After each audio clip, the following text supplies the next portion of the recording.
पूर्णमदः पूर्णमिदं पूर्णात् पूर्णमुदच्यते पूर्णस्य पूर्णमादाय पूर्णमेवावशिष्यते। ॐ शान्तिः शान्तिः शान्तिः। शङ्करं शङ्कराचार्यं केशवं बादरायणं सूत्रभाष्यकृतौ वन्दे भगवन्तौ पुनः पुनः। ईश्वरो गुरुरात्मेति मूर्तिभेदविभागिने व्योमवद्व्याप्तदेहाय दक्षिणामूर्तये नमः। सच्चिदानन्दरूपाय विश्वोत्पत्त्यादिहेतवे तापत्रयविनाशाय श्रीकृष्णाय वयं नुमः। सच्चिदानन्दरूपाय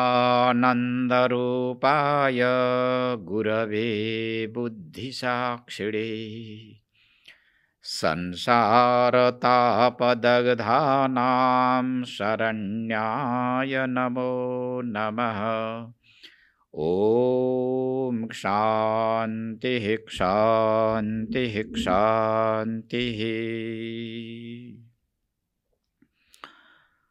अत्रापि उदाहरन्ति मामितिहासं पुरातनम् आर्षभाणां च संवादं विदेहैस्य महात्मनः।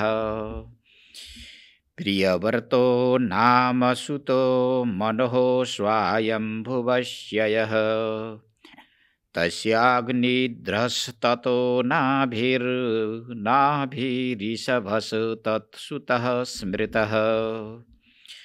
तमाहुर्वासुदेवांसं मोक्षधर्मविवक्षया अवतीर्णं सुतसतं तस्यासीद्वेदपारगम्।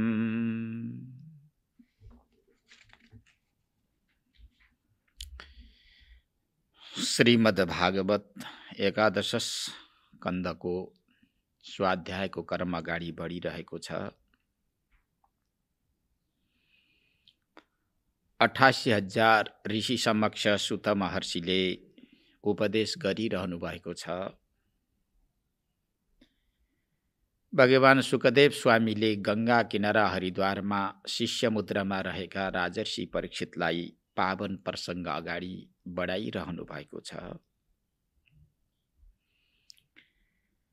त्यही प्रसंग यहाँ एकादश स्कन्धमा श्रोता र वक्ताका रूपमा रहनु भएको छ।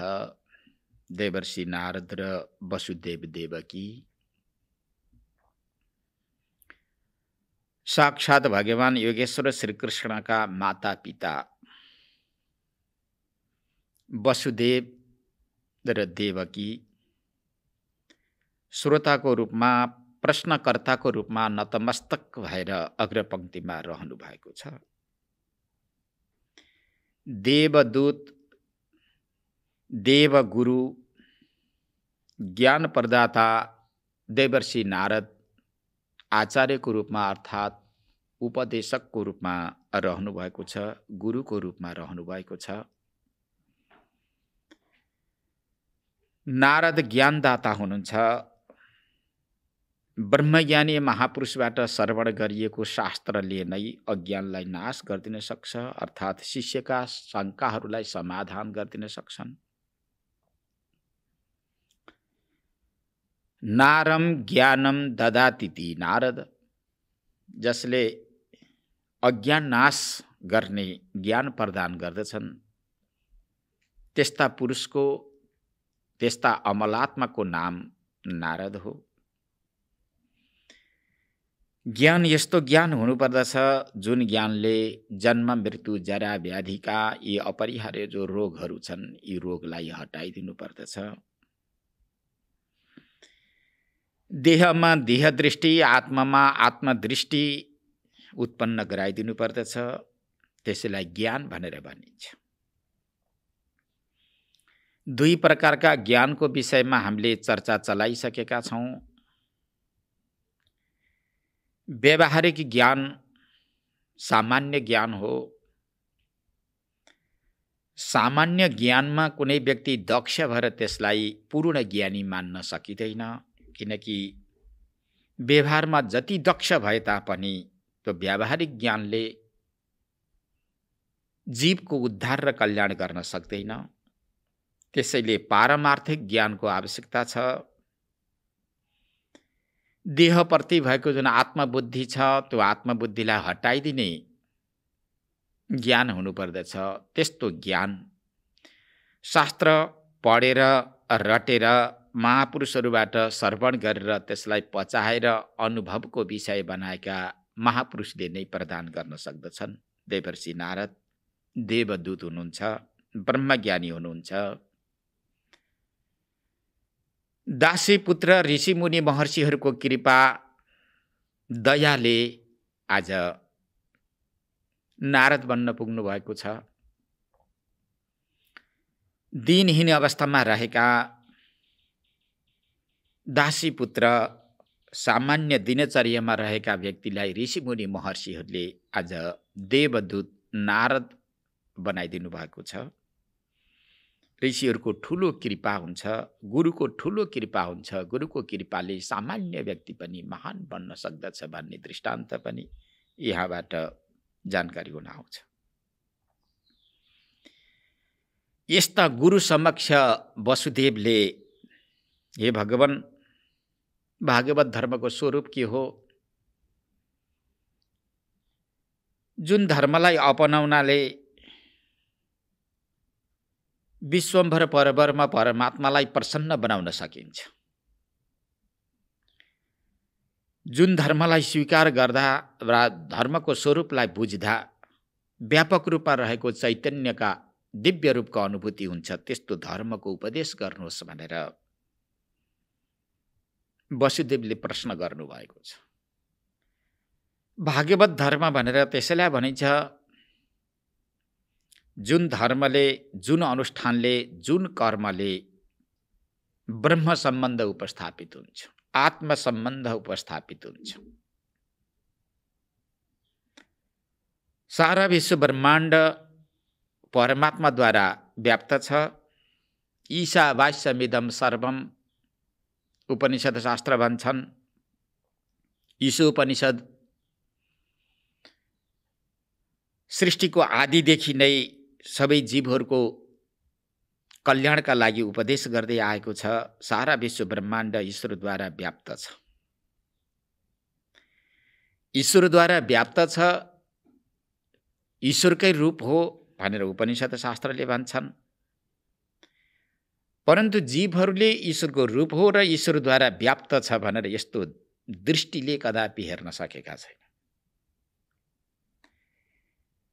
यदि ईश्वरद्वारा व्याप्त छ, ईश्वर नै सर्वत्र छ भन्ने दृष्टि खुल्दछ भने वैमनस्यता आउँदैन, रिस राग आउँदैन, झै झगडा आउँदैन, एकले अर्कालाई अर्कै रूपले हेर्नु कोही आवश्यकता छैन। वेद वेदान्त शास्त्रले यही नीति निर्देशन गर्दछन्। बाबु, तिमीभित्र रहेको चैतन्य आत्मा नै जलभित्र, स्थलमा र आकाशमा रहेका सारा प्राणीमा रहेको छ। आफ्नै आत्म रूपले दर्शन गर भन्ने सङ्केत सारा ग्रन्थहरू, आध्यात्मिक ग्रन्थहरूले गरिरहेका छन्। अब त्यस्तो दृष्टि उत्पन्न भएको हुँदैन। सङ्कुचित दृष्टि उत्पन्न भएको कारणले कहीँ भगवान भएको, कहीँ भगवान नभएको यस्तो देखिन्छ। त यो भेद दृष्टि जसले हटाइदिन्छ त्यो ज्ञानलाई नै दिव्य ज्ञान, विशेष प्रकारको ज्ञान भनेर बताइएको छ।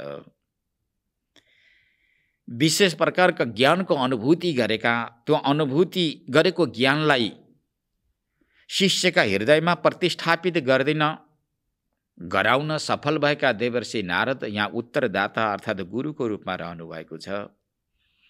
भागवत धर्म को विषयमा सुनाउनुहोस् भनेर प्रश्न गरिसकेपछि देवर्षि नारद बडा प्रसन्न हुनुभयो।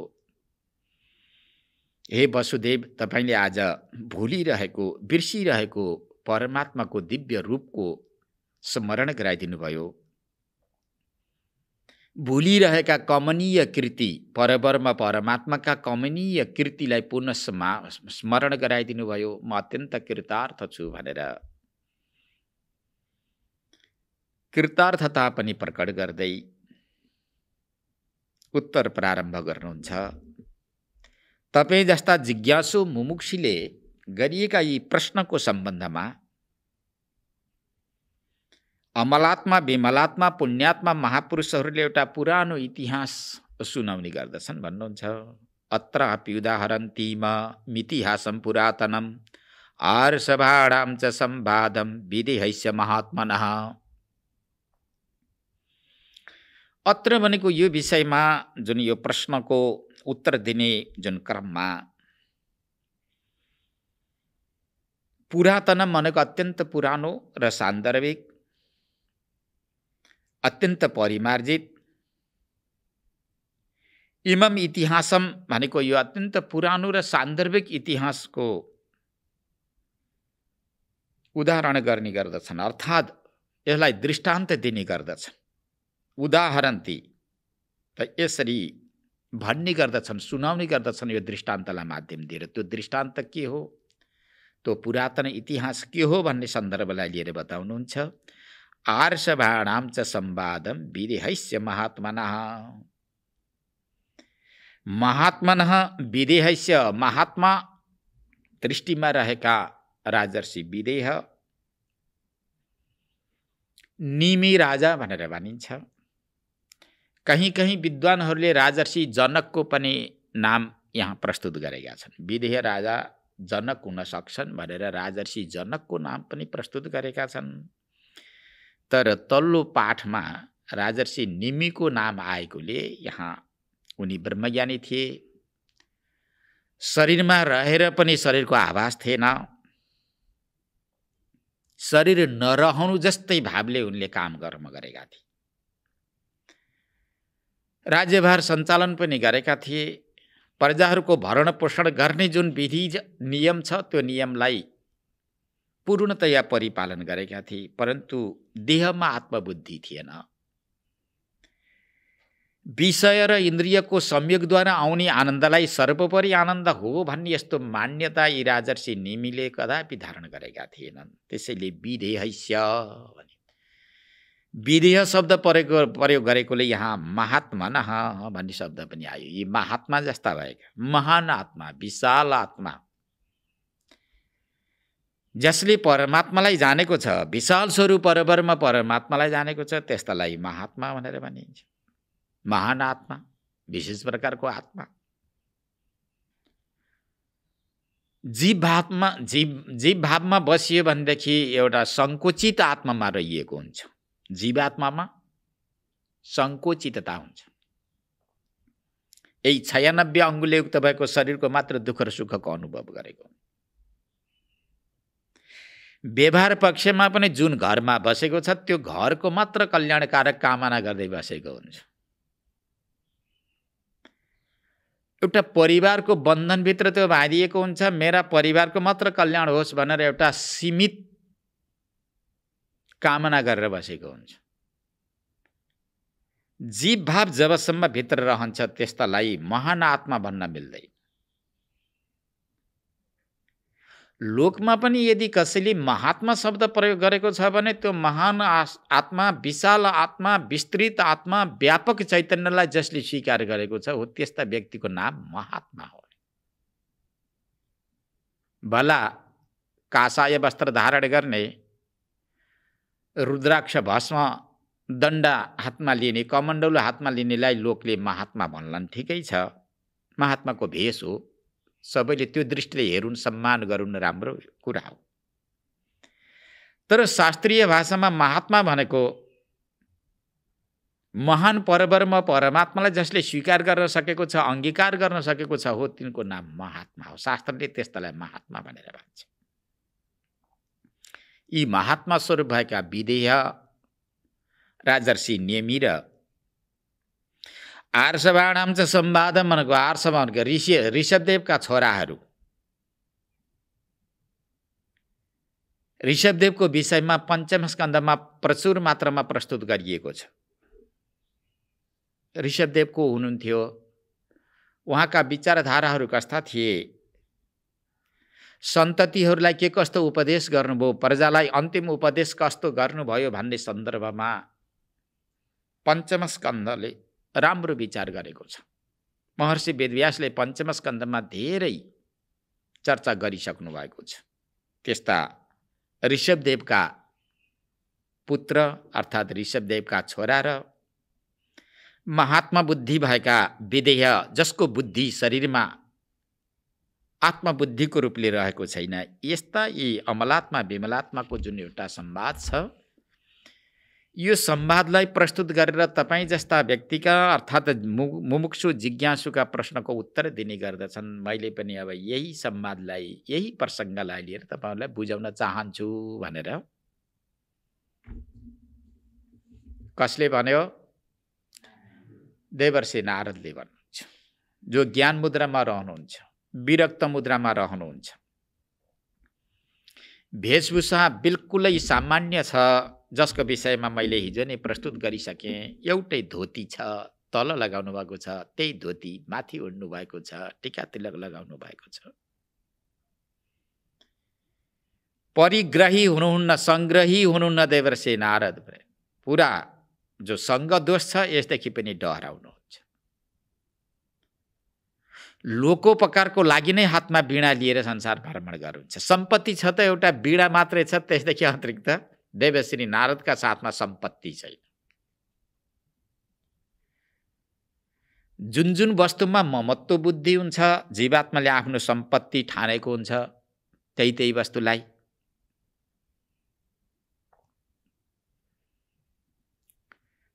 जुन वस्तुमा ममत्व हुन्छ त्यही वस्तु नै बन्धनको हेतु हुन्छ भनेर ऋषिमुनि महर्षिहरू बताउनुहुन्छ। हामीले अनुभवमा पनि त्यसलाई उतारेका छौँ। जहाँ म र मेरो भावना हुन्छ त्यो वस्तु नै बन्धनको रूपमा परिणत भएको हुन्छ। जीवात्मालाई बन्धन गराउने यहाँ कुनै पनि वस्तु पदार्थ छैनन्, तर जुन जुन वस्तुलाई जीवात्माले स्वीकार गर्दछ, मेरो हो, मेराको अधिकार जुन जुन वस्तुमा जीवात्माले जमाउँदछ र ती वस्तु नै बन्धनको रूपमा परिणत भएर उसलाई कसेका हुन्छन्, बाँधिएका हुन्छन्। नजाने कति जन्मसम्म संसारमा भ्रमण गर्न पर्ने यो बन्धनको कारणले थाहा छैन। देवर्षि नारद यी बन्धनदेखि मुक्त हुनुहुन्छ। सम्पत्तिको नाममा एउटा वीणा छ, वीणा चाहियो जुन वीणाले तान दिन्छ। ओम नमो भगवती वासुदेवाय, श्री कृष्ण गोविन्द हरे मुरारे, हे नाथ नारायण वासुदेव। यत् सुखम वीतरागस्य मुने एकान्त जीविन। जुन सुख देवराज इन्द्रका साथमा छैन त्यो लोकमा छैन। जुन सुख भगवान ब्रह्माजीका लोकमा र उहाँका साथमा छैन। 14 भुवन 14 लोकमा जुन सुख छैन त्यो सुख कहाँ छ, कसले उपभोग गरेको छ, कसका साथमा छ, त्यो सुखले कसलाई वर्ण गरेको छ, यदि मीमांसा गर्दै जानियो भने जो वीतरागी व्यक्ति छन्, त्यागी व्यक्ति छन्, हो त्यो सुखले तिनीलाई नै वर्ण गरेको हुन्छ, अरूलाई वर्ण गर्दैन। तो यहाँबाट के थाहा हुन्छ? वस्तु पदार्थ संग्रह गरेर ती वस्तु संग्रह गरिएका वस्तु पदार्थद्वारा म सुखी हुन्छु भन्ने जुन मान्यता छ, बिल्कुलै यो मान्यता भ्रममूलक मान्यता हो। सुख त्यागमा छ कि ग्रहणमा छ, संग्रहमा छ कि त्यो संग्रहलाई परित्यागमा छ भनेर यदि यो हृदयदेखि नै विचार गर्दै जाउँ, विचार गर्दै जाँदा जहाँ त्याग छ त्यहाँ नै सुख छ, जहाँ संग्रह छ त्यहाँ नै दुःख छ। दृष्टान्त के? दिनानुदिन सबैले गरेको दृष्टान्त छ। जस्तो सुषुप्ति कालमा कुनै पनि विषय वस्तुको स्मरण छैन। 3 अवस्था हुन्छन्। एक जाग्रत अवस्था, स्थूल इन्द्रिय स्थूल शरीरद्वारा जुन व्यवहार गरिन्छ त्यसलाई जाग्रत अवस्था भनिन्छ। स्वप्न अवस्था, जाग्रत अवस्थामा जुन जुन वस्तु देखिएको छ, सुनिएको छ, गरिएको छ, त्यो संस्कारको रूपमा अन्तःकरणमा रहेर विशाल सृष्टि, विशाल संसार रचना गर्ने जुन परिपाटी छ, त त्यसलाई स्वप्न अवस्था भनेर भनिन्छ। जाग्रत अवस्थायाम यद दृष्टम यद श्रुतम तज्जनित वासनया निद्रा समय यह प्रपञ्च प्रतीयते सा स्वप्नावस्था। जाग्रत अवस्थामा भइ गरेका सारा विषय वस्तुलाई संस्कारको रूपमा हृदयमा राखेर सूक्ष्म नाडीमा सारा विश्व ब्रह्माण्डलाई त्यहीँ खडा गरेर त्यही दुःख, त्यही सुख, त्यही रुनु, त्यही हाँस्नु, यो जुन अवस्था हो, यो अवस्थालाई स्वप्नावस्था भनेर भनिन्छ। यो दुई अवस्थामा जुन व्यवहार छ, विषय छ, उस्तै हुन्छ। एउटा अलि दीर्घकाल, लामो कालसम्म, समयसम्म रहन्छ, एउटा क्षणिक कालसम्म रहन्छ। स्वाप्निक जगत, स्वप्न अवस्थामा भोगिएका, देखिएका, गरिएका विषयवस्तु कहिलेसम्म रहन्छन्? जहिलेसम्म निद्रा टुट्दैन तबसम्म रहन्छ। निद्रा टुट्यो, त्यो सृष्टि भङ्ग भयो।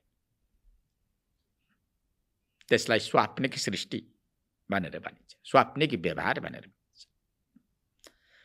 जाग्रत अवस्थामा स्थूल इन्द्रिय, स्थूल शरीरद्वारा गरिने जुन व्यवहार विषय छ, बटुल्ने जुन परिपाटी छ, व्यवहार विषयलाई बटुल्ने जुन परिपाटी छ, यो कहिलेसम्म रहन्छ? आयु पर्यन्त रहन्छ। कलियुगको आयु 100 वर्षको निर्धारण गरेको छ। 100 वर्षसम्म सबै रहन्छन् भने यो पनि त निश्चितता छैन। कोही 10 वर्षमा, कोही जन्मदा बित्तिकै, कोही 60-70 वर्षसम्म, कोही 100 भन्दा पनि अधिक बाँचेका पनि हामीले न्युजहरू सुनेका छौँ, देखेका छौँ। कहिलेकाहीँ देखेका पनि छौँ र न्युजबाट सुन्दछौँ। आयुको कोही ठेगान छैन। स्थूल शरीरमा रहेका स्थूल इन्द्रियद्वारा जो विषयको उपभोग गरिन्छ, त्यो त्यसलाई जाग्रत अवस्था भनिन्छ। यी दुवै अवस्था यी बराबरकै छन्। विषयको उपभोग गर्ने क्रममा,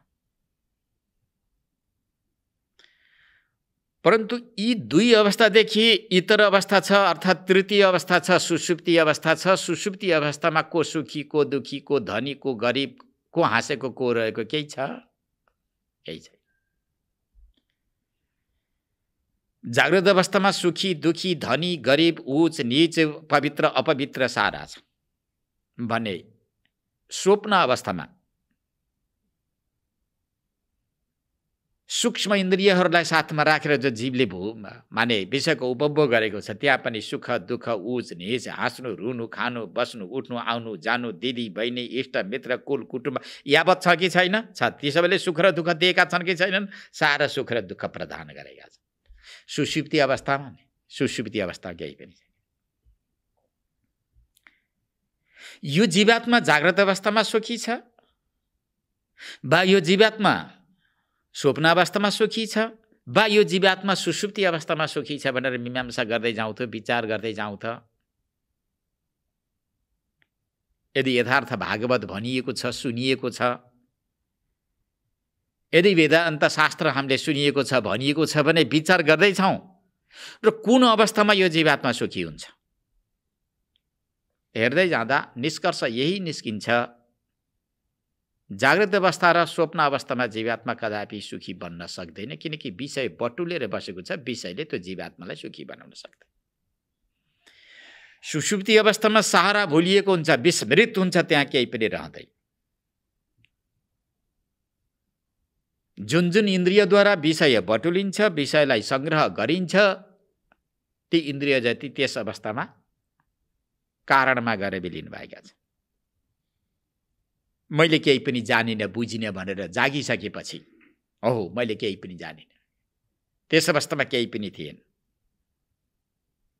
सुखेन मया निद्रा अनुभूयते, म सुखपूर्वक निद्राको अनुभव गरेर आरामसँग म बसेर रहेँ, मलाई न त्यहाँ सुख थियो न दुःख थियो भनेर भन्छन्। अब यहाँबाट मैले भन्न खोजेको यो हो, यति मात्र यो दृष्टान्तले पुष्टि गर्दछ कि विषय प्रपञ्च सम्झदा, स्मरण गर्दा, संग्रह गर्दा जीवात्मा सुखी हुन्छ कि संग्रह गरेको विषय वस्तुलाई भुल्दा जीवात्मा सुखी हुन्छ भन्ने मात्र यो दृष्टान्त पूर्तिको लागि प्रस्तुत गरे। भन्दा जुन समयमा सारा विषयवस्तु जति भुलिन्छ त्यस भुलिएको अवस्थामा सुख आनन्दको अनुभूति हुँदो रहेछ। जुन समयमा विषय व्यवहार स्मरण हुन्छ त्यस अवस्थामा दुःखै दुःख, रुनु हाँस्नु उठ्नु चिल्ल्याउनु बस्नु तेरा मेरा तम यो सारा खडा हुँदो रहेछ भन्ने कुरा हामीले त्यहाँबाट थाहा पाउँछौँ। र यो विषय परित्यागमा र विषयलाई विस्मृत गर्नुमा नै सुखको अनुभूति हुन्छ भन्ने कुरा हामीले अनुभव गऱ्यौँ। त यो प्रसङ्ग कहाँबाट आइराखेको छ? वसुदेवले प्रश्न गर्नुभएको छ। देवर्षि नारदले अब उत्तर दिने क्रममा ऋषभदेवका छोरा र महात्मा निमिको जुन प्रसङ्गलाई प्रस्तुत गर्दै भन्नुहुन्छ। अब ती ऋषभदेवका पुत्र को थिए? ऋषभदेव राजा हुनुहुन्थ्यो भनेर सुनिन्छ। त्यस्ता राजाका छोरा पनि ब्रह्मज्ञानी। ती को थिए? कसरी जन्मेका थिए? ती को हुन्? कुन वंश खानदान परम्परामा जन्मेका हुन्? यो विषयलाई सुन्न चाहन्छु भन्ने वसुदेवको पुनः जिज्ञासा जागृति भएको छ। तो जिज्ञासालाई कृतार्थ बनाउँदै देवर्षि नारद आफ्नो पाठ प्रसङ्गलाई अगाडि बढाउँदै भन्नुहुन्छ। प्रियव्रतो नाम सुतो मनोः स्वायम्भुवस्ययः।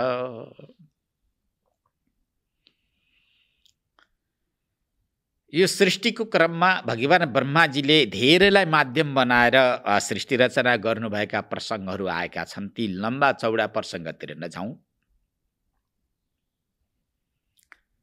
भगवान ब्रह्माजीका दायाँ अङ्गबाट स्वयम्भू मनु महाराज र बायाँ अङ्गबाट उनकी पत्नी शतरूपा रानीको उत्पत्ति हुन्छ र सृष्टि गर्ने आज्ञा दिनुहुन्छ भगवान ब्रह्माजीले। पिताश्रीको आज्ञा लिएर सृष्टि क्रमलाई अगाडि बढाउँदै गर्दा 5 सन्तति उत्पन्न हुन्छन् स्वयम्भू मनु महाराजबाट। स्वयम्भू मनु महाराजका 5 सन्तति आकुति, प्रसूति, देवहुति 3 कन्या, जसका प्रसङ्ग यसभन्दा पहिले तृतीय स्कन्धमा, चतुर्थ स्कन्धमा, पञ्चम स्कन्धमा आएका छन्। 2 पुत्र प्रियव्रत र उत्तनपाद। उत्तनपादको प्रसङ्ग चतुर्थ स्कन्धमा आउँछ। प्रियव्रतको प्रसङ्ग पञ्चम स्कन्धमा आउँछ। पुत्री देवहुतिको प्रसङ्ग तृतीय स्कन्धमा आउँछ, जसको गर्भबाट साक्षात् भगवान नारायण अर्थात् योगी वेदान्त शास्त्रको प्रचार प्रसार गर्ने उद्देश्यले अवतार धारण गरेर आफ्नै आमालाई माध्यम बनाएर सांख्य शास्त्रको प्रचार प्रसार गर्नुहुन्छ।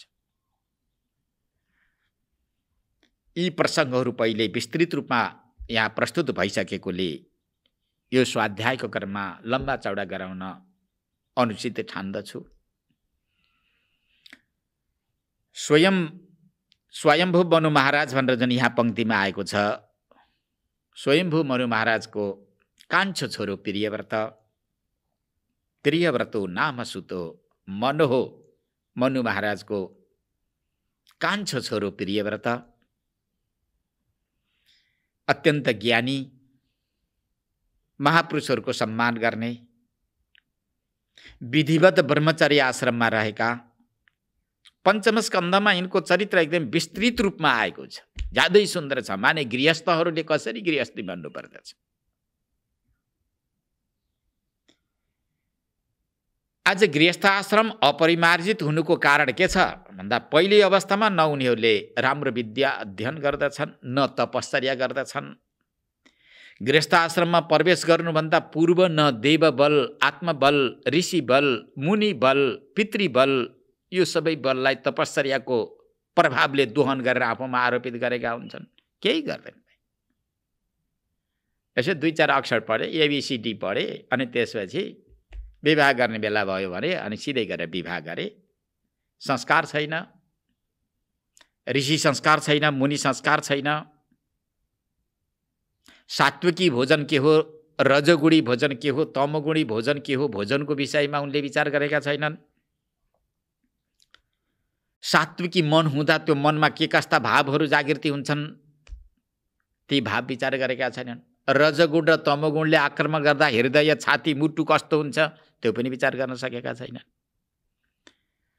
ठुला ठुला समस्याहरू आइपर्दा देवबल चाहिन्छ, पितृबल चाहिन्छ, ऋषिबल चाहिन्छ, त उनीहरूले त्यसलाई संग्रह गर्न सकेका छैनन्।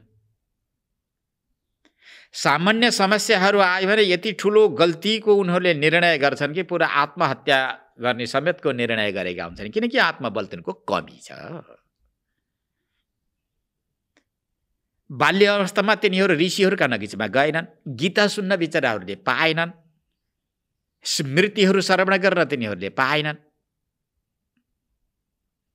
महान व्यक्तिहरूको सङ्गत गर्न नपाउनुको कारणले गर्दा आज सिधै गृहस्थ आश्रममा प्रवेश गर्दछन्। गृहस्थ आश्रम त केवल भोग गर्नको लागि हो मात्रै भनेर अनि मस्त भएर रहन्छ। कमाउनु, धमाउनु, खानु, यही नै साध्य हो, यही नै सर्वोपरि हो भन्ने यस प्रकारको भावना लिएर आजका गृहस्थहरू गृहस्थ आश्रममा प्रवेश गर्दछन्। आजका व्यक्तिहरू गृहस्थी बन्दछन्। हामीलाई आश्चर्य लाग्छ। गृहस्थी बन्नको लागि जीवनको पूर्वार्धमा धेरै चिजहरू सिकिसकेको हुनुपर्छ कि म गृहस्थ आश्रममा गएर के गर्ने। अब यो प्रसङ्गलाई पनि धेरै अगाडि नलैजाउँ। प्रियव्रत छन्, प्रियव्रत गुरुका सेवक, गुरुकुलका उपासक, ऋषिमुनि महर्षिहरूको सम्मतिलाई लिएर मात्र आफ्ना निर्णय गर्ने यस्ता प्रियव्रत गृहस्थ आश्रममा प्रवेश गर्छन्। यी कतिसम्म पुरुषार्थी थिए। यिनले सिंहासन गद्दी सम्हालिसकेपछि प्रजाहरूको कसरी सेवा गरे, राजा कस्तो हुनुपर्छ, नेता कस्तो हुनुपर्छ भन्ने सन्दर्भ पनि राजा प्रियव्रतबाट सिक्नुपर्छ। एसएलसी फेल भयो भनेदेखि आजका नेता देश डुबाउने जति एसएलसी फेल भएर अनि नेता को त्यो पगडी गुतेका व्यक्ति हुन्, देश डुबाउने। असल नेतृत्व लिने व्यक्ति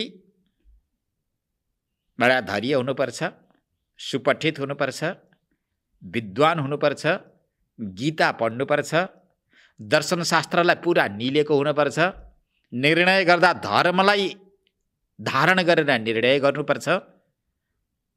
त्यस्तो निर्णयले कसैलाई पनि कुनै समयमा पनि दुःख दिँदैन। आज नेपाल किन डुबिराखेको छ, नेपालीहरू किन रोइरहेका छन्? अयोग्य नेता जति कसले पद पाउने, को प्रधानमन्त्री हुने, को मन्त्री हुने भनेर लडिरहेका छन्। यो कारण के हो त? प्रसङ्गले मैले यो उठाएँ, किन उठाएँ भन्दा प्रियव्रतको प्रसङ्ग आयो। भागवतमा राजनीति छ, हाम्रो स्वाध्यायमा पनि यी राजनीतिका प्रसङ्गहरू आउँछन्। जनताले सुख पाएको छ वा दुःख पाएको छ, कुन अवस्थामा छन्, खान पाएका छन् वा खान पाएका छन्, कुन अवस्थामा छन्, यो विचार र चिन्तन कहाँ छ? यो विचार र चिन्तन आउनको लागि पहिला ऋषि सभ्यतालाई सिक्नु पर्थ्यो, मुनि सभ्यतालाई सिक्नु पर्थ्यो, वेद उपदिष्ट धर्मलाई पचाएको हुनुपर्दथ्यो, वेद सम्मत निर्णय गर्नु पर्दथ्यो। तब मात्र यी सबै वेदनाहरू बुझ्न सकिन्थ्यो। बिचरा केही छैन, वेद भन्ने तिनका कानमा कदापि पर्दै परेन। नीतिहरू तिनले हेर्दै हेरेनन्। एउटा कोरो राजनीति सामान्य पढेनन् वा के गरे त्यो पनि थाहा भएन। आज नेता भएका छन्, यिनले सर्वस्वमा डुबाए। आज नेपाल जति सारा रोइरहेका छन्। त असल नेता हुनको लागि राजा प्रियव्रतको चरित्र पढ्नु पर्थ्यो, रट्नु पर्थ्यो। रटेको भए अवश्य नै जनता रुनी थिएन। त्यो राजा प्रियव्रत, यो सन्दर्भले छोटो मैले छोएँ यहाँ, किनकि मैले देखिराखेको छु। आज छटपट्टि राखेका छन्। अहिले मेरो अगाडि यहाँ चतुर्थ आश्रममा रहनुभएका महात्मा हुनुहुन्छ, ब्रह्मचारीहरू छन्, विद्यार्थीहरू छन्, सबैका हातमा पुस्तकहरू छन्। स्वाध्यायको क्रम अगाडि चलिरहेको छ। राज्य सञ्चालकले कुन अवस्था कस्तो आइपर्ला र त्यो अवस्थालाई कसरी थाम्न सकिएला भनेर यथा समयमा विचार गर्नुपर्छ। राजा प्रियव्रतले यी सबै कुराहरू विचार गर्दथे। मेरा प्रजालाई दुःख नहोस् भनेर यस्तो रथमा चढेर उनी भ्रमण गर्दथे। दिनमा सूर्यले प्रकाश गर्दथे, रात्रिमा प्रियव्रतको रथले प्रकाश गर्दथ्यो। अन्धकार कहीँ छैन, पुरा प्रकाशिलो छ। ज्ञानको उपदेश गरेका छन्। 7 पटकसम्म पृथ्वी भ्रमण गरेका छन् प्रियव्रत। 7 द्वीप 7 समुद्र उत्पन्न हुन्छ। ती 7 द्वीपमा यथायोग्य प्रजाहरूलाई त्यहाँ राखिदिएर यथायोग्य शासकको पनि व्यवस्था गरिदिएर राजा प्रियव्रत असल राजाको रूपमा प्रतिष्ठापित हुन्छन्। र त्यस्ता राजा प्रियव्रत, उनका पुत्र जेठा पुत्र आग्नेध्र, यद्यपि 13 पुत्र थिए उनका। उत्तम, रैवत, तामस यी 3 तत्त मनवन्तरका अधिपति हुन्छन्। 3 भाइ छोरा ऊर्ध्वर यता ब्रह्मज्ञानी भएर सारा लोकको उपकार र उद्धार गर्नका लागि संसार भ्रमण गर्दछन्। त्यसदेखि अतिरिक्त जे भाइहरू छन् उनीहरू ती द्वीपका अधिपति भएर सारा प्रजाहरूको सेवा शुश्रूषा गर्छन्। यो पनि सबै पञ्चम स्कन्धमा छ। यो स्वाध्यायको क्रममा अगाडि बढाउन मैले चाहिनँ। त्यसपछि जेठा छोराको नाउँ आग्नेध्र। आग्नेध्रको ज्येष्ठ सुपुत्र नाभि। नाभि पनि अत्यन्त विचारवान। आफ्नो पितृपितामहको जुन खानदान छ, खानदानलाई लिएर सबै अगाडि बढ्ने गर्दथे। त्यही भएर कुल खानदानलाई कसैले पनि नबिगार। खानदान जस्तो चलेको छ तिनका खानदानमा त्यस्तै त्यस्तै व्यक्तिहरूको जन्म हुन्छ। मातापिता धार्मिक, उनका वंश परम्परा धार्मिक हुँदै गए भने त्यो कुल खानदान वंश परम्परामा धार्मिक ज्ञानी व्यक्तिहरू पनि जन्मिन्छ। शुचीनाम श्रीमताम गेहे योग भ्रष्टो विजायते भनेर भगवान श्रीकृष्णले भन्नुहुन्छ। योग भ्रष्ट व्यक्ति कहाँ जन्मिन्छ? श्री सम्पत्तिले पूर्ण भएको सम्पत्तिको विषयमा कुनै पनि विचार गर्न नपर्ने। अनि ज्ञानी, जुन कुलमा ऋषिमुनि महर्षिहरू आउनुहुन्छ, ब्रह्मज्ञानी महापुरुषहरू आउनुहुन्छ, वेदान्तको चर्चा परिचर्चा छलफल चलिरहन्छ। सूची कुल भनेको त्यो कुल हो कि सम्पत्ति मात्र छ? जुन कुलमा ऋषि मुनि महर्षिहरूको आगमन हुँदैन, ब्रह्मज्ञानी गुरुहरू आउनुहुन्न, ब्रह्मज्ञानी गुरुहरूका चरणको रज जसको ढोकामा खसेको छैन, त्यस्ता कुललाई सूची कुल भनेर भन्न मिल्दैन। आज सबै सम्पत्तिका मात्र पक्षधर छन्। जसका साथमा सम्पत्ति छ त्यही व्यक्ति नै ठुलो बडो हुन्छ। शास्त्रले त्यस्तो मान्दैन। त्यो पनि राम्रै कुरा हो। सम्पत्ति हुनुलाई यहाँ शास्त्रले निन्दा गर्दैन। जसले ज्ञान हासिल गरेको छैन, ज्ञान हासिल नगरेको व्यक्ति, श्रुति उपदिष्ट ज्ञान, उपनिषद उपदिष्ट ज्ञानलाई जसले हासिल गरेको छैन, त्यस्ता व्यक्तिका साथमा सम्पत्ति आयो भने अहङ्कारी हुन्छ, दाम्भिक हुन्छ, सबैप्रति उसले द्रोह गरेको हुन्छ। त्यसैले सम्पत्ति ज्ञानको अधीनमा हुनुपर्छ। मान सम्मान प्रतिष्ठा पनि ज्ञानको अधीनमा हुनुपर्छ। यदि यसको अधीनमा रहेन भने त्यो विद्या पनि अहङ्कारमा परिणत हुन्छ, सम्पत्ति दम्भमा परिणत हुन्छ। त्यो सम्पत्तिले सबैलाई डसेको हुन्छ। त्यो सम्पत्तिले कसैलाई पनि सुख दिँदैन। यो दृष्टान्त पनि यहाँबाट जानकारी हुन आउँछ। नाभि त्यस्तै ज्ञानी। नाभिले गृहस्थ आश्रममा प्रवेश गर्छन्। उनी प्रवेश गरिसकेपछि उत्तराधिकारीहरू कोही पनि हुँदैनन्। ब्राह्मणहरूको सहायता लिएर, ब्राह्मणहरूको आशीर्वादले अर्थात् पुत्रेष्टि यज्ञ गरेर उनले छोरो जन्माउँछ। यो विधि पनि छ हाम्रो सनातन वैदिक धर्ममा। हाम्रो वेदभित्र यस्ता यस्ता निष्ठाहरू छन्। यहलौकिक र पारलौकिक सम्पत्तिलाई हस्तगत, करतलगत, हातमा रहेको अमला जस्तै बनाइदिन्छ। त्यस्ता शक्तिहरू छन्। ब्राह्मणहरूले आशीर्वाद दिन्छन्। यज्ञ पुरुष भगवानको आराधना गर्छन्, जसद्वारा पुत्र जन्मिन्छ, जुन पुत्रको नाम हो ऋषभदेव। तस्याग्निध्रस ततो नाभिर ऋषभस तत्सुत स्मृत तत्सुतः भनेको नाभे सुतः, नाभिको पुत्र ऋषभदेवले अवतार लिनुहुन्छ। अब ऋषभदेवको विषयमा यो 16वां कारिका प्रस्तुत गर्दै अर्थात् उल्लेख गर्दै महर्षि वेदव्यास भन्नुहुन्छ। शुकदेव स्वामीले राजर्षि परीक्षितलाई उपदेश गर्दै आफ्नो पाठलाई अगाडि बढाउनुहुन्छ। तमाहुर्वासुदेवांसं मोक्षधर्म विवक्षया अवतीर्णं सुतशतं तस्यासीद् वेदपारगम। तम भनेको यस्ता यी ऋषभदेवको विषयमा भन्दै जाँदा यी साक्षात् भगवान वासुदेवका अंशज। साक्षात् भगवान वासुदेव नै यज्ञ पुरुष भगवानको जुन कृपाले ब्राह्मणहरूको आशीर्वादले पुत्रको रूपमा जन्मिनुभयो, यी साक्षात् भगवान वासुदेवका अंशज। मोक्ष धर्म विवेक्षया, मोक्ष धर्मको प्रचार प्रसार गर्ने इच्छाले, मोक्ष धर्मको प्रवचन गर्ने इच्छाले, मोक्ष धर्मको यो मार्ग दीर्घकालसम्म चलिरहोस्। अब यो कालकर्मको प्रभावले कहिलेकाहीँ यो योग विद्या, मोक्ष विद्या अलि पछि परेको हुनसक्छ,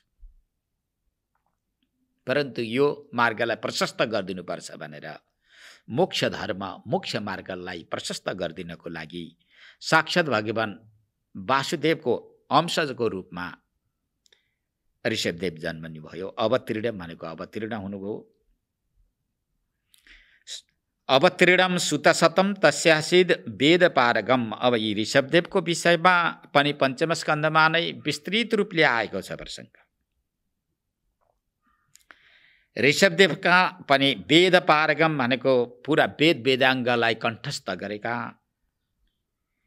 वेद वेदाङ्गद्वारा उपदिष्ट धर्ममा रहेका, त्यो निष्ठामा रहेका सुतशतम आसीत् तस्य ऋषभस्य, ऋषभदेवका 100 भाइ छोरा, ती पनि ज्ञानी ध्यानी, वेद वेदाङ्गको पुरा कण्ठस्थ गरेका, वेद वेदाङ्गद्वारा उपदिष्ट क्रममा रहेका 100 भाइ छोराहरू जन्मे। ऋषभदेवका कति भाइ? 100 भाइ छोराहरू जन्मे। यी 100 भाइ छोराहरू कस्ता थिए भन्ने सन्दर्भमा अब यहाँ वेद पारगम भन्दा बित्तिकै सारा श्रुति स्मृतिको ज्ञानभित्र प्रविष्ट थियो। श्रुति स्मृति यो सम्मत पुरा ज्ञानभित्र भएका, दयालु, परोपकारी, अर्काको वेदनालाई बुझ्न सक्ने यस्ता यी 100 भाइ छोराहरू थिए। तेषां वै भरतो ज्येष्ठो नारायण परायणः विख्यातम वर्षमे तदयन् नाम्ना भारतम अद्भुतम भनेर यो 17वां कारिकामा महर्षि वेदव्यासले उल्लेख गर्नुहुन्छ। ऋषभदेवको विषयमा, ऋषभदेवका सन्तानको विषयमा यी 100 भाइ छोरा मध्येमा ज्येष्ठ पुत्र अर्थात् जेठा छोराको नाम के थियो? भरत। भरत भनेर बताइएको छ। भा भनेको ज्ञान, भा दीप्तौ धातु छ। जो ज्ञानमा रत भएको छ, ज्ञान पनि कस्तो ज्ञान? एउटा व्यावहारिक मात्र ज्ञान होइन, पारमार्थिक ज्ञानले विभूषित भएका। राजा भएकोले व्यावहारिक ज्ञान पनि को आवश्यकता पनि छ, व्यावहारिक ज्ञानको पनि आवश्यकता छ। यदि व्यावहारिक ज्ञान भएन भने प्रजाहरूको भरण पोषण कसरी गर्ने, धर्मको रक्षा कसरी गर्ने र पारमार्थिक वा वेद उपदिष्ट ज्ञान भएन, ब्रह्म विद्याको यदि बोध भएन भने जीवको कल्याण हुन्छ कसरी हुन्छ भनेर उपदेश कसरी गर्ने? यो उभय उपदेश गर्ने होला थिए नि। व्यवहार पक्ष पनि के गर्दा ठिक हुन्छ, शिष्ट हुन्छ, सभ्य हुन्छ, यो ज्ञानको पनि आवश्यकता छ। व्यवहार पक्ष मात्र ठिक भएर हुँदैन, अब तार्ने ज्ञान चाहिन्छ। यदि तार्ने ज्ञान भएन, तर्ने ज्ञान भएन भने जीवात्मा फेरि अधुरो हुन्छ। उही आमाको गर्भ, मृत्युको मुख, 84 लाख योनि यन्त्र, यसैमा भ्रमण गरिरहनु, यो अनर्थ परम्परा त टुट्दैन। दुईटै ज्ञानको आवश्यकता छ। लोक व्यवहारलाई शिष्ट गर्नको लागि, शिष्ट बनाउनको लागि व्यावहारिक ज्ञान,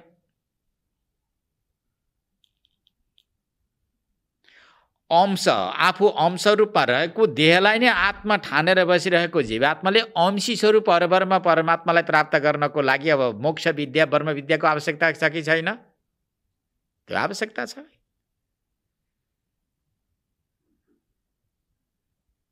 मोक्ष विद्यालाई जबसम्म जीवात्माले स्वीकार गर्न सक्दैन तबसम्म अब व्यवहारिक ज्ञानले मात्र के हुन सक्छ?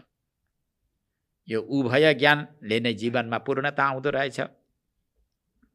अन्तिममा गएर ज्ञान प्रधान हुन्छ वा मोक्ष शास्त्र मोक्ष विद्या नै प्रधान हुन्छ। त यी 100 भाइ मध्येमा भरत ज्येष्ठ थिए। ऋषभदेवको विषयमा त धेरै कुराहरू बताइएका छन्। नायम देहो देह भाजाम निर्लोके कष्टान कामा नरहते वीरभुजामी भनेर पञ्चम स्कन्धमा आउँछ। उही स्कन्ध पढ्नु रटियो भनेदेखि त्यहीँबाट धेरै ज्ञान हुन्छ। अन्तिममा ऋषभदेवले आफ्ना सन्तान र प्रजाहरूलाई उपदेश गर्दै हात उठाएर भन्नुहुन्छ, हे मेरा प्रजा हो, हे मेरा सन्तति हो। मनुष्यको शरीर भारतवर्ष भरतखण्ड जम्बूद्वीपमा यो भोगको लागि होइन योगको लागि हो भनेर 2 हात माथि उठाएर अन्तिम उपदेश गर्नुहुन्छ आफ्ना सन्ततिहरूलाई। अहिलेका मातापिताले आफ्ना सन्ततिलाई यस्तो उपदेश गर्न सक्छन्? उनी राजा वैभवशाली हात उठाएर समुद्रको किनारमा अन्तिम उपदेश गर्दै 100 भाइ छोरालाई अगाडि राखेर अन्य प्रजाहरूलाई साथमा राखेर नायम देहो देह भाजाम निर्लोके कष्टान कामा नरहते वीरभुजामे तपो दिव्यम पुत्रका येन सत्वम शुद्धि देशमत ब्रह्म सौख्यम त्वनन्तम। हे प्रजा हो, हे सन्तति हो, मनुष्यको शरीर मनुष्य लोकमा विष्टाभोजी कीटाणुहरूले जसरी विषयको उपभोग गरेका हुन्छन् त त्यस्तै प्रकारले विषयको उपभोग गर्नको लागि मात्र परब्रह्म परमात्माले यो शरीर दिएको होइन है। यो शरीर प्राप्त छैन त्यसरी। निर्लोके मनुष्य लोके मनुष्य लोकमा मनुष्यको शरीर बीड भुजामे बीड भनेको विष्टा माने विषयको उपभोग त विष्टाभोजी कीटाणुहरूले पनि गर्दो रहेछ। विषयको उपभोग गरेर विष्टाभोजी जुन कीटाणु छ त्यो कीटाणु पनि सुख र दुःखको अनुभव गरेर बस्दो रहेछ। त यो शरीरको सदुपयोग कसरी हुन्छ भनेर उत्तर पनि त्यही दिनुहुन्छ, समस्या पनि त्यही खडा गरिदिनुहुन्छ र त्यसको जुन उपाय पनि बताइदिनुहुन्छ। आज संसारमा समस्या मात्र अगाडि ल्याउँछन् र समाधान कसरी हुन्छ त्यो ल्याउन सक्दैन कसरी। ऋषभदेवले भन्नुहुन्छ तपो दिव्यम पुत्रका येन, हे मेरा पुत्र हो, यो शरीरद्वारा दिव्य तपश्चर्या गर्नुपर्छ। त्यो तपश्चर्या गरिसकेपछि के फलको उत्पत्ति हुन्छ भगवान भनेर प्रश्न गरिएको छ। येन सत्वम, जुन तपश्चर्याद्वारा अन्तःकरण शुद्धि हुन्छ, चित्त शुद्धि हुन्छ। चित्त शुद्धि भइसकेपछि फेरि के फलको उत्पत्ति हुन्छ भगवान भनेर अर्को प्रश्न गरिएको छ। उत्तरमा भन्नुहुन्छ शुद्धे देशमत ब्रह्म सौख्यम अनन्तम, शुद्ध भएका अन्तःकरणमा अनन्त ब्रह्मको सुखको अनुभूति हुन सक्छ। आत्मानन्द ब्रह्मानन्दको अनुभूति हुन सक्छ। जबसम्म चित्त शुद्धि हुँदैन, मति मलिन रहन्छ, तबसम्म ब्रह्मानन्द भूमानन्द दिव्यानन्द यो जुन महान आनन्द भनेर भनिन्छ त्यो आनन्दको भागीदार त्यो कदापि बन्न सक्दैन। किनकि यत्किञ्चित सुखलाई नै सुख ठानेर बसेको हुन्छ। सीमित झिनो सुखलाई नै उसले सुख ठानेर बसिरहेको हुन्छ। महान सुख त आत्मामा छ, ब्रह्मानन्दमा छ।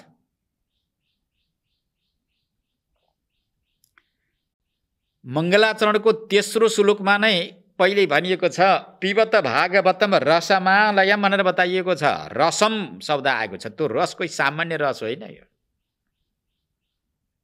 अनार स्याउ सुन्तला पेलेर निकालेको रस जस्तो होइन, त्यो रस त ब्रह्म रस हो, आत्मा रस हो, दिव्य रस हो, अलौकिक रस हो। जुन रस पान गरिसकेपछि जीवले आफ्नो अल्पज्ञता जो धर्मलाई पूर्णतया नष्टभ्रष्ट गरिदिन्छ। हो त्यसलाई दिव्य रस भनेर जुन बताइएको छ। त यसरी ऋषभदेवले आफ्ना सन्तानहरूलाई र प्रजालाई यस्तो दिव्य उपदेश दिनु, तब न राजा तब न नेता। नेपालका शासक त यस्ता भए कि लडाईँ भडाई गरेर मूर्ख्याइ गरेर जब शासन सत्ता आफ्ना हातमा लिइसकेपछि धर्मको काम छैन, धर्म निरपेक्ष, धिक्कार छ त्यसलाई धिक्कार छ। ऋषभदेवको राज्यकाल के कालखण्ड के कमी कमजोरी थियो? कमी कमजोरी थिएन। यिनी त सर्वोपरि राजा हुन्, तर धर्मको उपदेश गरे अन्त्यमा, ज्ञानको उपदेश गरे अन्त्यमा। यस्ता उपदेशक राजा थिए। उनको यो ब्रह्मको उपदेश गर्दैमा, धर्मको उपदेश गरेमा उनको इज्जत घटेन, मर्यादा घटेन, कीर्तिमा दाग लागेन। युग युगान्तसम्म जसका नामहरू लिँदाखेरि हृदय ढक्क हुन्छ, आनन्द हुन्छ, प्रफुल्लित हुन्छ, हो त्यस्ता नेता हुन पो होला ठिक हुन्छ। अहिले त राज्य शासन आफ्नो हातमा ल्याउँदा बित्तिकै के गर्न थाले? धर्म निरपेक्ष, धर्मको आवश्यकता छैन भनेर भन्न थाले। त्यस्ता व्यक्तिलाई धिक्कार छ। त ऋषभदेवले यसरी आफ्ना सन्तान प्रजाहरूलाई उपदेश गर्नुहुन्थ्यो, गर्नुभयो भन्ने प्रसङ्ग पञ्चम स्कन्धमा नै आएको छ।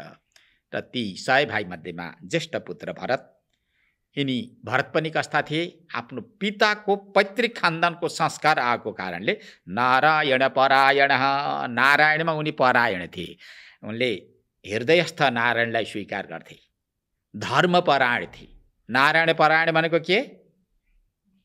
धर्मपरायण, धार्मिक राज्य, धार्मिक शासन, धार्मिक नीति निर्देशन, धर्मको आधारमा नै राज्य सत्तालाई परिचालन गरेका हो। यस्तो हुनुपर्छ प्रजाहरूलाई सुखी बनाउनको लागि। विख्यातम वर्षम एतद यन्नाम्ना भारतम उत्तम अद्भुतम, एउटा अद्भुत काम यिनीबाट सर्जित भयो। यी भरतले राज्य गर्नुभन्दा पूर्व यो खण्डलाई के भनिन्थ्यो?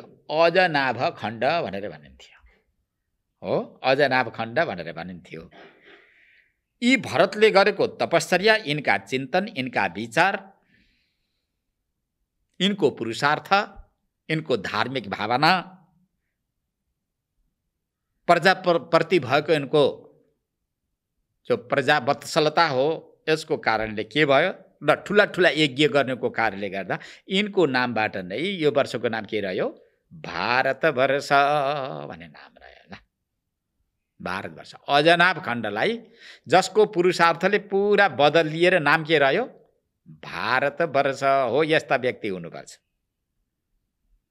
मलाई यिनलाई राजा मान्न सकिन्छ, नेता मान्न सकिन्छ। जन्मको सफलता पनि यस्तै व्यक्तिले हासिल गर्न सक्छ। र यसैले यो आश्चर्य, सबैको लागि आश्चर्य हुने जुन विषय हो भयो कि आफ्नै नामद्वारा भारतवर्ष राखिदिए। र अन्तिममा गएर जहाँ जुन क्षेत्रमा आएर तपश्चर्या गरिदिए, त्यो तपश्चर्या गरेको क्षेत्रलाई भरतखण्ड हो। हिमालयदेखि लिएर कन्याकुमारीसम्मको भूभागलाई के भनियो? भारतवर्ष भनेर भनियो। अब यो नेपालको यो म्याग्दी जिल्लाको पुल्हा आश्रममा गलेश्वरमा आएर तपश्चर्या गरिसकेपछि उनको नाम के रह्यो? माने यो क्षेत्रको नाम के रह्यो? भरतखण्ड भनेर रह्यो। आएर तपश्चर्या गर्नुको कारणले गर्दा यो खण्डलाई भरतखण्ड भनेर बताइयो। हाम्रो नेपाल के हो? भरतखण्ड हो। यसैले अब यो भरतखण्डलाई पनि उनले नामाकरण गराए। यो पुरा अजनाभ खण्डलाई भारतवर्षमा परिणत गरिदिने यस्ता भरत जेठा छोरा थिए। अब यी भरतको विषयमा यो 18वां श्लोक पनि प्रस्तुत हुन्छ। स भुक्त भोगाम त्यक्त्वेमाम निर्गतस्तपसा हरिम उपासनस्तत पदवीम लेभे वै जन्मभिस्त्रिभिः। स भनेका यी राजा भरत विचारमा ज्येष्ठ, चिन्तनमा ज्येष्ठ, यी केमा कमी थिए? यिनीमा कुनै पनि कमी थिएन। यिनको राजपाट बडा विचित्र थियो। भुक्त भोगाम, अब यो पृथ्वीमा यीमा भनेका यी पृथ्वीमा रहेका जति पनि भोगहरू छन्, यी सारा भोग जति उनले भोगिसके, सारा प्रजाहरूलाई पनि भोग भोगाइसके भाइ। सभुक्त भोगान, सारा भोग जति उनले भोग गरिसके। के उनले भोग गरेर अब भोग जति सबै सिद्धियो भन्दा सिद्धिएको थिएन भाइ। उनको शरीर पनि तक्रै थियो, उनका इन्द्रियहरू पनि सबल थिए। इन्द्रियहरू सबल छँदा छँदै, शरीरमा ऊर्जा कान्ति छँदा छँदै, राज्य शासन आफ्नो हातमा छँदा छँदै, अनुकूलका परिवारको एउटा नेतृत्व प्रदान गर्ने नेता यी भरतले एक दिन विचार गरे। राति सुतेका अवस्थामा सायंकालमा भोजन गरे, आफ्नो बिस्तरामा गए, सुतेर राति अचानक यिनको निद्रा खुल्यो। निद्रा खुलिसकेपछि विचार गर्दै गए, मेरो निद्रा किन खुल्यो? सद असद विवेकिनी बुद्धिले यसरी साथ दिन। त्यस बेलामा उनलाई भन्छन्, अरे राजा, अब तिम्रो त उमेर अस्ताचलमा जाने बेला भएको छ, अझ गद्दीमा मरेर माने बसिरहेर श्रीपेच लगाएर मर्ने इच्छा छ तेरो? अझै राजा भएर बाँच्ने इच्छा निवृत्ति भएको छैन भन्ने यो सद असद विवेकिनी बुद्धिको घन्टी बज्यो। मान्छेभित्र घन्टी बज्नुपर्छ कि। घन्टी बजिसकेपछि ओहो बल्ल बिउजे यथार्थ। निद्राद्वारा पहिले बिउजेका थिए, भित्र बुद्धिको घन्टी बज्यो। घन्टी बजिसकेपछि बल्ल पुरा उनी बिउते। उत्तिष्ठत जाग्रत प्राप्य वरान् निबोधत भनेको के हो त? जागन त पहिले जागेकै थियो नि त भाइ। फेरि श्रुतिमा माताले जन उत्तिष्ठत जाग्रत प्राप्य वरान् निबोधत भनेर भन्न खोजेको के हो त?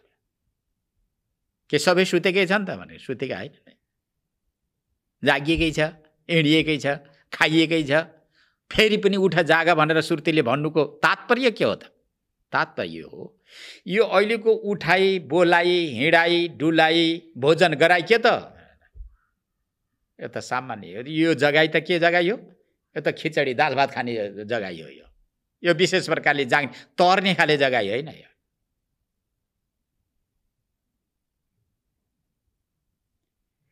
अब यो संसार रूपी समुद्रमा कतिसम्म तिमी गाडी रहन्छौ भाइ? विषय रूपी विष पान गरेर कतिसम्म बेहोसी भएर यो संसारमा तिमी सुतिरहन्छौ? संसार रूपी स्वप्न कति देखिरहन्छौ? यो अज्ञान रूपी निद्रामा सुतेर संसार रूपी स्वप्न तिमीले कति देखिरहन्छौ? विष पान गरेर, विषय रूपी विष पान गरेर कतिसम्म बेहोसी भएर संसारमा रहन्छौ? अब त जाग, उठ, विचार गर। तिमी को हौ? आफ्नोतिर फर्कन विचार गर। तिमी को हौ? के तिमी शरीर हौ? के तिमी इन्द्रिय हौ? के ज्ञानेन्द्रिय हौ? के तिमी कर्मेन्द्रिय हौ? के तिमी पञ्चप्राण हौ? के तिमी अन्तःकरण चतुष्टय हौ? हाड मासु छाला रगत बोसो पित्त के तिमी हौ? समग्र रूपमा भन्नु पर्दा यो 24 तत्त्वले युक्त भएको यो भुडको के तिमी हौ भनेर विचार गर त। हौ कि होइन हौ? तिमी कदापि यो हुन सक्दैनौ। मनबुद्धि अहंकार चित्तानि नाहम न च श्रोत्र जिह्वे न च घ्राण नेत्रे। भगवान शंकराचार्यले भन्नुहुन्छ, है म त ज्ञानेन्द्रिय होइन, म कर्मेन्द्रिय होइन। यी त मेरा इन्द्रिय हुन्, मेरा ज्ञानेन्द्रिय, मेरा कर्मेन्द्रिय, मेरा 5 प्रकारका प्राण, मेरा 4 प्रकारका अन्तःकरण। पाउदेखि लिएर शिर र शिरदेखि लिएर पाउसम्म मेरा कोटीमा पर्छन्, म कोटीमा पर्दिन। यी सबै मेरा कोटीमा पर्छन्। कटक कुण्डल गिरियादिकवत भनेर भगवान शंकराचार्यले तत्त्वबोधमा लेख्नुहुन्छ। यो त कस्तो हो भन्दाखेरि सुवर्णद्वारा निर्मित एउटा औँठी। म औँठी कसैले भन्दैन। के भन्छ? मेरो औँठी। गलामा कसैले सिक्री लगाएको छ, म सिक्री कसैले भन्छ? भन्दैन, मेरो सिक्री हो। यो घरलाई कसैले पनि म घर भन्छ? भन्दैन। के भन्छ? मेरो घर, मेरो जग्गा जमिन। यी सारा मेरा कोटीमा पर्दछन्, म यी कोटीमा पर्दिन। म के हुँ? म त यिनीदेखि अलग्गै हुँ। म साक्षी हुँ, म चैतन्य हुँ, म शुद्ध हुँ, म बुद्ध हुँ, म चैतन्य हुँ, म विभु हुँ, म व्यापक हुँ, म भूमा हुँ, म दहर हुँ। यस्तो निर्णय जबसम्म हुँदैन तबसम्म सुतेको सुतै ठीक। भला जागेर जति कर्म गरे तापनि तिनीहरू माने ती सुतेका जस्तै हुँदैन, त्यसलाई सुतेकै मान्नुपर्छ। त राजा भरतको प्रसङ्ग चलिराखेको छ। देवर्षि नारद आफ्नो उपदेशको क्रमलाई अगाडि बढाउँदै भन्नुहुन्छ, पृथ्वीको भोग भोगिसकेपछि रात्रिमा एक दिन सुतेको बेलामा निद्रा खुल्छ। खुलिसकेपछि अरे म त ऋषभदेवको पुत्र हुँ, मेरा पितृपितामहहरू कोही पनि राज्यमा मरेनन्, कसैले पनि यो विषयको बिचमा शरीरलाई परित्याग गरेनन्। घर गृहस्थ आश्रमलाई राजपाटलाई परित्याग गरेर गङ्गा किनारामा नै गएर ऋषिहरूको शरणमा गएर योगाभ्यासी बनेर नै प्राणलाई परित्याग गरिदिए भने अब अहिलेसम्म र यो राजपाटको बिचमा बसिराखेको छु। माम धिक धिक गर्हयान चकार, आफूलाई धिक्कार छ, मलाई धिक्कार छ, मलाई धिक्कार छ भनेर पुरा यो भौतिक जगतलाई अर्थात् राज्यप्रति भएको आसक्तिलाई, राजपाटलाई पूर्णतया परित्याग गरिदिए। सभुक्त भोगाम त्यक्त्वेमाम निर्गतस तपसा हरिम निर्गत, त्यहाँबाट निक्ले। के को लागि भनेको तपश्चर्याद्वारा हरिलाई प्राप्त गर्नको लागि, हरिस्वरूप आत्मा चैतन्यलाई प्राप्त गर्नको लागि घर गृहस्थ आश्रमलाई परित्याग गरिदिए। पुरा राजपाटबाट उनी उदासीन भएर उदासीनस्तत पदवीम लेभेवै जन्मै के गर्ने सबैलाई परित्याग गरे, तपश्चर्याका लागि गए। तपश्चर्या गर्दा गर्दै प्रारब्ध त्यस्तो रहेछ। त्रिभी भनेको 3 जन्मपछि उनले मोक्षलाई प्राप्त गरे। मृगको बच्चासम्म आसक्ति भयो, मोह भयो। अहम पुरा भरतो नाम राजा भनेर राजा रहुगणलाई ब्रह्मविद्याको उपदेश गर्ने क्रममा, हे राजर्षि, म कुनै दिन तिमीभन्दा ज्येष्ठ श्रेष्ठ राजा थिएँ। अहम पुरा भरतो नाम राजा, भरत नाम गरेको राजा थिए। मेरो सम्पत्ति यस्तो थियो, अलौकिक थियो। एकपटक देवराज इन्द्र आएर प्रस्ताव राखेका थिए, रहुगण सुना। के प्रस्ताव राखेका थिए? हे राजा भरत, तिमीले मान्छौ भने तिमी मेरो आसनमा आएर बस, म इन्द्रको आसनमा आएर बसेर यहाँ स्वर्गको राज्यलाई परिचालन तिमी गर, तिम्रो राज्यमा म गएर बसेर मैले परिचालन गर्छु। यद्यपि विधि त मिल्दैन थियो, नमिले तापनि देवराज इन्द्रले राजा भरतलाई यस्तो प्रस्ताव राखेका थिए। त्यस्तो थियो, अलौकिक थियो, अपूर्व थियो, सारा सम्पदाले युक्त भएको थियो भन्ने अर्थमा यो ल्याइएको छ। त्यस्तो राजा थिए। दृष्ट श्रुत भन्छ यहाँ, विमुक्त दृष्ट श्रुत सङ्ग बन्ध। यो देखिएका वस्तु र श्रुत भनेको अहिले यहाँ गरिने कर्महरूबाट पनि म अत्यन्त विरक्त भएको थिएँ। श्रुत भनेको सुनिएर लोभिने स्वर्गीय सुख, अमुक कर्म गर्यो भने स्वर्ग गरे जुन सुखको उपभोग गरिन्छ भनेर स्वर्ग प्राप्ति कामनाया जुन कर्महरू गरिन्छन् र स्वर्गको इच्छाले, स्वर्ग प्राप्ति उद्देश्यले मैले कदापि त्यस्तो कर्म गरिनँ। दुईटैबाट विरक्त भएको थिएँ। कहाँबाट एउटा सामान्य मृगको बच्चाले मलाई आसक्ति बनाइदियो। त्यसमा आसक्ति हुँदाहुँदै शरीर छुट्यो। छुटिसकेपछि फेरि मृग अभवम म मृगैको शरीरमा गएँ। अनि तेस्रो जन्ममा अहिले म जड भरत भएर जन्मिराखेको छु। अब एउटा मृगको बच्चामा सामान्यतया आसक्ति हुँदा त 3 जन्मसम्म जन्मिन पर्यो भने म त राजा हुँ, म त रहुगण नाम गरेको सशक्त समर्थ असल शासक राजा हुँ भनेर यदि अभिमान गर्छौ, सिन्धु देशको राजा हुँ भनेर गर्व गर्छौ भने कति जन्मसम्म आमाको गर्भ र नरकमा जानु पर्ला आजै विचार गरेर राजर्षि भनेर सङ्केत गरेका छन्। त्यसपछि पटल खुल्छ, ज्ञानद्वार खुल्छ राजा रहुगणको। त त्यसरी उपदेश गरेका छन्।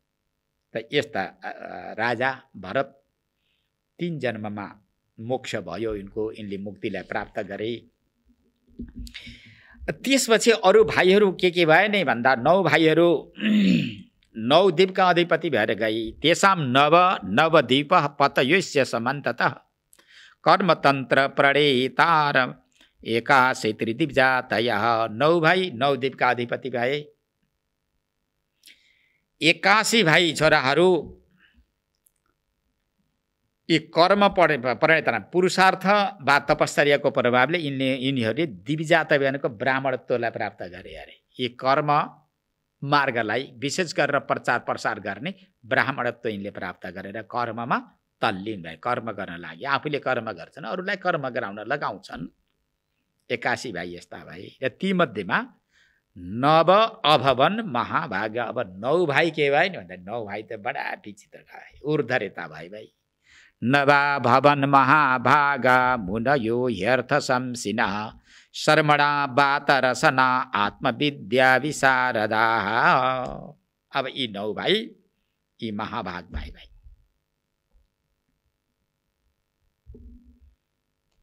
अत्यन्त महामनस्वी भाइ। यी मुनि, यिनको नाम के रह्यो? मुनि रह्यो। सबैप्रति दया गर्ने, दयालु, वेद वेदान्तमा पारङ्गत, शब्द ब्रह्म पनि यिनका कण्ठस्थ छन्। जिउराको अग्रभागमा शब्द ब्रह्म भनेको वेद वेदाङ्ग जति कण्ठस्थ छन्। परब्रह्म, निर्गुण परब्रह्म परमात्मालाई यिनीहरूले अनुभूतिको विषय बनाएकोले अब देख्न सुन्न छैन, लिन दिन संसारमा केही बाँकी छ? केही पनि बाँकी छैन। यी महाभाग भाइ अर्थ शंसिनः, ब्रह्मतत्त्वलाई यथार्थ निर्णय वा उपदेश गर्न योग्य। अर्थ शंसिनः, ब्रह्मको विषयमा उपदेश गर्न यिनलाई कुनै हिचकिचाहट छैन। ब्रह्मको विषयमा पूर्णतया यिनले अनुभव गरेको विषयलाई प्रस्तुत गर्न सक्नेवाला भाइ। शर्मणा भनेको यो ब्रह्म विद्यालाई प्राप्त गर्ने अवस्थामा ठुलो परिश्रम पनि गरेका हुन् यिनीहरूले भाइ। ब्रह्माभ्यास सामान्यतया हुँदैन नि। गुरुले उपदेश गर्नुभयो ब्रह्मको विषयमा, शिष्यले सुनिहाल्यो, शब्द कण्ठस्थ भयो। तिमी के भन्छ? अहम ब्रह्मास्मि, अहम ब्रह्मास्मि, अहम ब्रह्मास्मि। यतिले मात्र दुःख नाश हुन्छ? त्रिविध ताप के यतिले मात्र शब्द मात्र प्रयोग गर्नाले, कण्ठस्थ गरेर बुझाउनाले हुन्छ? हुँदैन। अब त्यसलाई पचाउनको लागि, अनुभूतिको विषय बनाउनको लागि ठुलो परिश्रम गर्नुपर्छ। यम, नियम, आसन, प्राणायाम, प्रत्याहार, धारणा, ध्यान, समाधि, सुवेक्षा, विचारणा, तनुमानसा, सत्वपत्ति, असमशक्ति, पदार्थभाव नेत्री, यी सबै साधनाहरूलाई जबसम्म स्वीकारिँदैन, यिनलाई साधनको रूपमा स्वीकारिँदैन, त तबसम्म ती व्यक्तिहरूले ब्रह्म विद्यालाई स्वीकार गर्न सक्दैनन्। वात रसना, यिनी दिगम्बर छन्, यिनका शरीरमा ढाकाको टुक्रो पनि छैन। जसको शारीरिक दृष्टि छ, शरीरमा आत्मबुद्धि छ र तिनीलाई लोक लज्जाले सताएको हुन्छ। जसको शरीरमा आत्मबुद्धि छैन, शरीरमा आत्मबुद्धि नभएको, देहाध्यास नभएका व्यक्तिलाई लोक लज्जाले सताउँछ? सताउँदैन? सताउँदैन। कहिले पागल भन्छन्, बौला भन्छन्, मूर्ख भन्छन्, पामर भन्छन्, ढुङ्गाले हिर्काउँछन्, माटाले हिर्काउँछन्। तर ती आफ्नो स्वरूप स्थितिलाई कायम गरेका छँदा त तिनका अपमानले उनीहरू अपमानित हुन्छ नि हुँदैन? अपमानित भएको सम्झिँदैनन्, दिगम्बर। आत्मविद्या विशारदाः, ब्रह्म विद्यामा पारङ्गत भएका, आत्मविद्यामा पूर्णतया पारङ्गत भएका यस्ता यी 9 योगेश्वरहरू। यिनको नाम थियो कबीर, हरिरन्तरिक्ष, प्रबुद्ध, पिपलायन, आविर्होत्रोथ, दुर्मिल, समस, करभाजन। कवि, हरि, अन्तरिक्ष, प्रबुद्ध, पिपलायन, आविर्होत्र, दुर्मिला, चमस, करभाजन, यी 9 योगेश्वर भनेर जसलाई बताइएको छ। यस्ता यी 9 योगेश्वरका यी 9वटा नाम छन्। यस्ता नामले युक्त भएका यी महापुरुष एतेवै भगवद् रूपम विश्वम सदा सदात्मकम आत्मनो व्यतिरेकेण पश्यन्तो व्यचरण महिम। यी भगवद् रूप छन्। यो सारा सद असद रूप जो संसार छ, स्थूल सूक्ष्म अर्थात् कार्यकारण रूप जुन जगत छ, यो जगतमा उनको बुद्धि कस्तो छ? भगवत बुद्धि छ, भगवत रूप छ। सद सदात्मकः मकम विश्वम भगवत रूपम। यिनले यस्तो निश्चय गरेका छन् कि सद असदले युक्त भएको जुन स्थूल सूक्ष्म रूपले युक्त भएको जुन जगत छ, यो जगतमा भगवत बुद्धि छ, आत्मबुद्धि छ, चैतन्य बुद्धि गरेर यिनीहरू हिँड्दछ। आत्मनो व्यतिरेकेण, यो विषय प्रपञ्च जुन यो जगत छ, जगतदेखि आफूलाई एकदमै भिन्न ठानेर बसिरहेका छन्। आत्मबुद्धिले देखिरहेका छन्। प्रपञ्चसँग उनको कुनै प्रकारको सम्बन्ध छैन। यसदेखि आफूलाई एकदमै छुट्टै राखेका छन्, व्यतिरेक एकदमै भिन्न राखेर हिँडिराखेका छन्। मै मनको पृथ्वीमा आफूलाई यसदेखि यो संसार विश्व ब्रह्माण्डदेखि अतिरिक्त कायम गर्दै यस्तो भावना गर्दै भ्रमण गरिरहेका छन्। यिनको गति पनि बडा विचित्र छ, कहीँ पनि रोकतोक हुँदैन। अव्याहतेष्ट गतयः सुरसिद्ध साध्य गन्धर्व यक्ष नर किन्नर नाग लोकान् मुक्ताश्चरन्ति मुनिचारण भूतनाथ विद्याधर धर दिव्जगवाम भुवनानि कामम। सुर सिद्ध साध्य देवता सिद्ध साध्य गन्धर्व यक्ष मनुष्य किन्नर नागलोक ब्रह्मलोक मुनिलोक चारणलोक भैरवलोक विद्याधर गरुडलोक माने गोलोक, यी कुनै पनि लोकमा यिनीहरूलाई कसैले पनि छेकथुन गर्दै गर्दैन। छैन, यिनको गति अव्याहत छ, कसैले पनि छोकथिन गर्न सक्दैन, रोक्न सक्दैन। गति अगाडि बढेको छ। यहाँ आउने यहाँ नआउने, यो विधि यो निषिद्ध भनेर कसैले पनि भन्दैनन्। यस्तो अव्याहत गतिलाई धारण गरेर संसार भ्रमण गर्दै थिए। भ्रमण गर्दै गर्दै एक दिन भारतवर्ष, यो भारतखण्ड भ्रमण गर्न जानु पर्यो भनेर भारतवर्षको नाम सुनेर यो भारतवर्ष भ्रमण गर्ने क्रममा आएका थिए। त्यहाँ आउँदै गर्दा एक राजा रहेछ निमि राजा। निमि राजाले विशेष प्रकारको यज्ञ अनुष्ठान प्रारम्भ गरेका रहेछन्। अरे त्यो यज्ञको दर्शन गर्न जानुपर्छ भनेर राजा निमिद्वारा प्रारम्भ गरिएको यज्ञ, यो यज्ञको दर्शन गर्नको लागि यी 9 योगेश्वरका मनमा सङ्कल्प जागृति भएछ र अब राजर्षि निमिको यज्ञको दर्शन गर्नको लागि आउँछन्। अब यी कसरी आउँछन्, त्यो यज्ञ कस्तो थियो, राजर्षि निमिले किन प्रारम्भ गरे? राजर्षि निमि त ब्रह्मज्ञानीले पनि यज्ञ प्रारम्भ गर्ने, ब्रह्मज्ञानीले पनि फेरि कर्म प्रारम्भ गरेका। यदि कर्म मार्ग नै अपनाउँछन् वा कर्म मार्गको नै पक्षधर हुन्छन् भने ब्रह्मज्ञानी कसरी हुन्? यस्ता शङ्काहरू पनि गर्छन्। परन्तु उनले यज्ञ प्रारम्भ गर्नुमा कारण के थियो, कसरी यज्ञ प्रारम्भ गरेका थिए, ऋषिहरूको आगमन कसरी भयो, अब संवाद प्रारम्भ हुन्छ। अब यो संवादलाई भोलि प्रारम्भ गरौँला। हरिओम तत्सत, हरिओम तत्सत, हरिओम तत्सत।